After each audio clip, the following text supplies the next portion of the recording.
बहीण योजनेला भरभरून मिळत असलेला प्रतिसाद आणि या महाराष्ट्रातल्या लाडक्या बहिणींचा लाडका भाऊ राज्याचे मुख्यमंत्री माननीय देवेंद्र भाऊ फडणवीस या सोलापूर शहरात येऊन लाडकी बहीण योजना बंद होणार नाही हा जो शब्द दिला आणि त्याचबरोबर या लाडक्या बहिणींना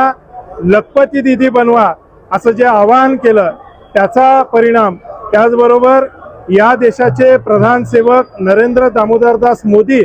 यांच्या नेतृत्वाखाली आत्मनिर्भर भारताची चालू असलेली गतिमान वाटचाल या सोलापूर शहरातल्या प्रत्येक सण उत्सवामध्ये प्रत्येक संकट काळामध्ये नागरिकांमध्ये मिसळून वागणारे आणि या सोलापूर शहराला भरभरून निधी देण्यासाठी तयार असणारे खमके पालकमंत्री सन्माननीय जयकुमार भाऊ गोरे आणि केवळ वर्षभराच्या कार्यकाळात जवळजवळ 150 कोटीचा विकास निधी या सोलापूर शहरासाठी खेचून आणणारे माननीय देवेंद्रदादा कोठे या सगळ्यांच्या कामाचा परिपाक म्हणून सोलापूर शहरामध्ये 100% भाजपा असं वातावरण निर्माण झालंय। आज प्रभाग क्रमांक 9 मध्ये